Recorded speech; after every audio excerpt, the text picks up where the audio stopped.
आज प्रभास पाटन का पवित्र क्षेत्र एक अद्भुत प्रभा से भरा हुआ है। महादेव का ये साक्षात्कार, ये सौंदर्य,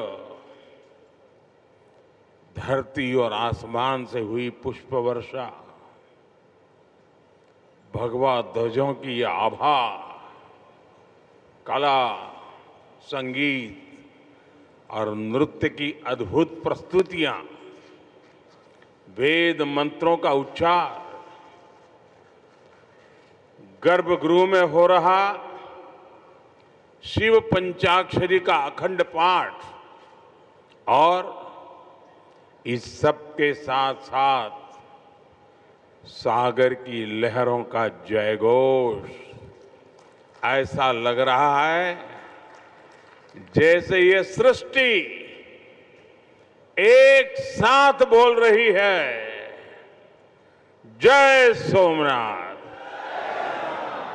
जय जय सोमनाथ। साथियों, समय खुद जिनकी इच्छा से प्रकट होता है, जो स्वयं कालातीत है, जो स्वयं काल स्वरूप है,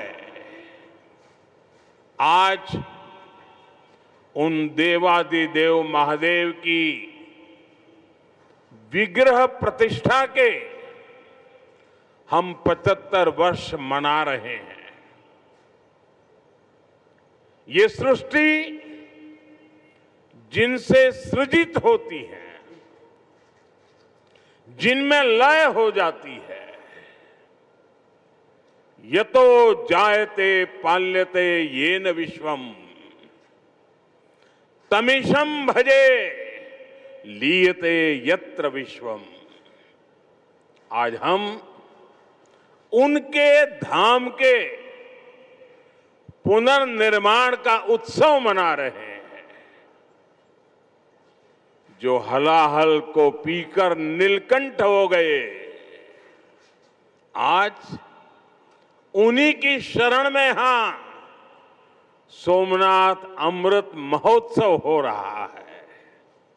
ये सब भगवान सदाशिव की ही लीला है।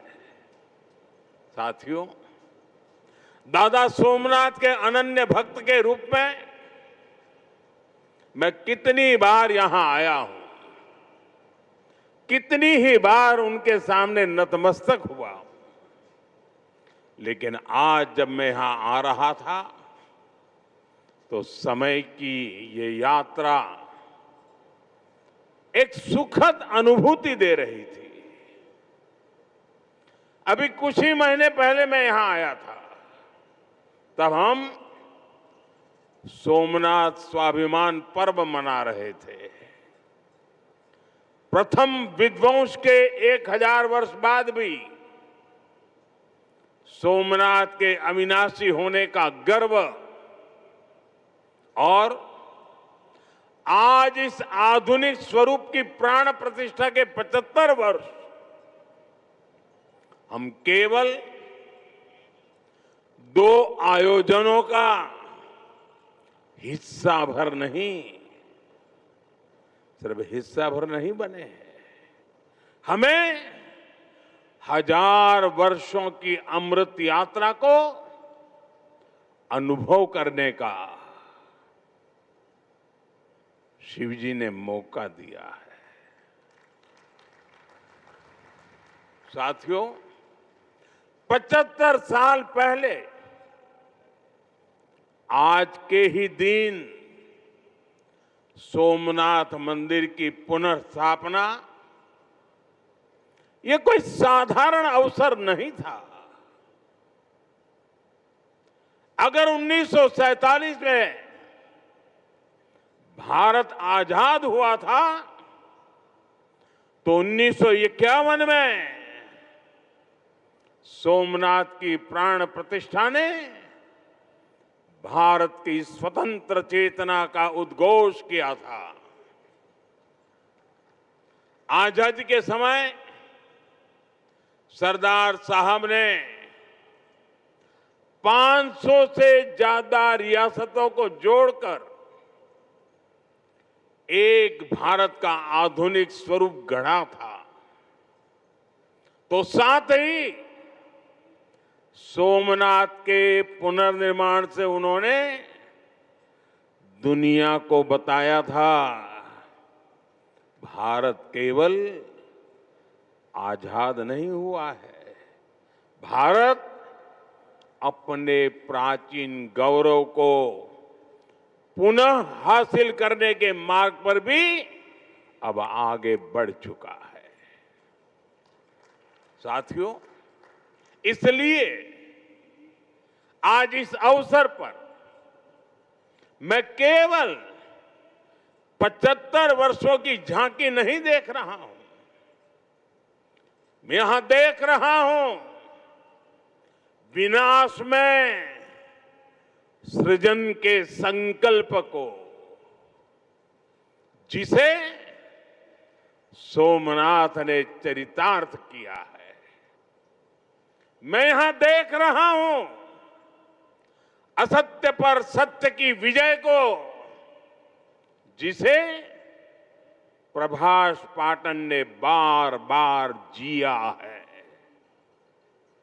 मैं यहां देख रहा हूं हजारों वर्षों की आध्यात्मिक चेतना को, जिसने मानव मात्र के कल्याण की सीख समूचे विश्व को दी है। मैं यहां देख रहा हूं भारत के उस अविनाशी स्वरूप को, जिसे सदियों के कुत्सित प्रयास भी न मिटा सके, न हरा सके।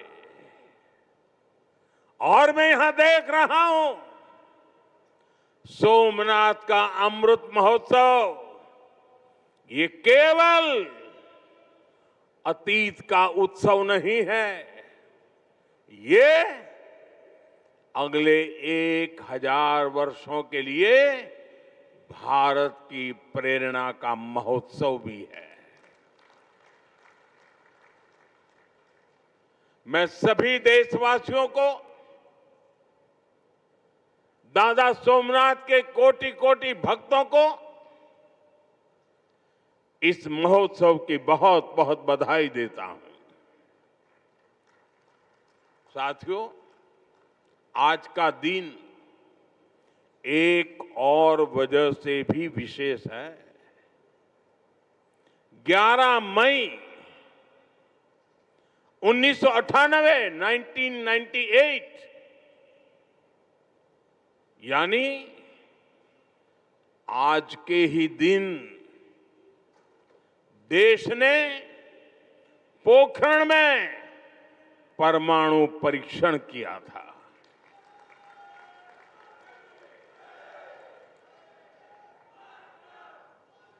देश ने 11 मई को पहले 3 परमाणु परीक्षण किए। हमारे वैज्ञानिकों ने भारत के सामर्थ्य को,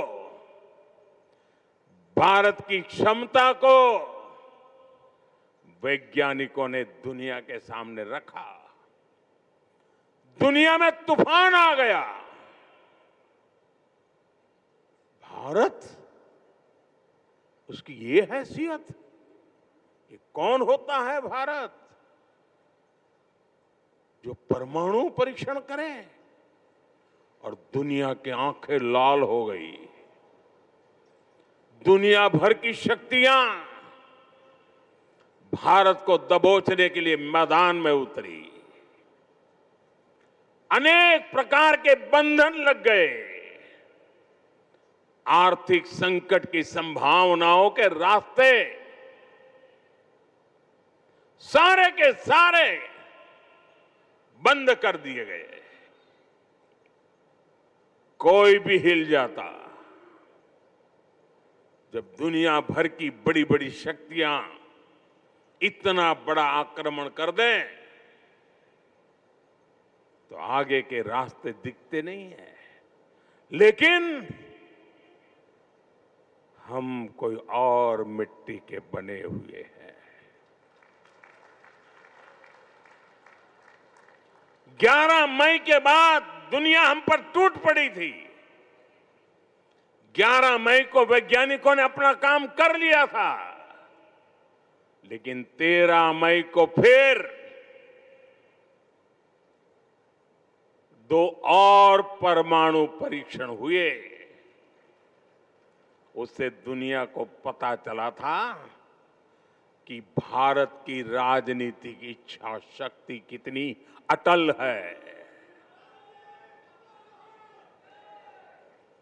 उस समय पूरी दुनिया का दबाव भारत पर था,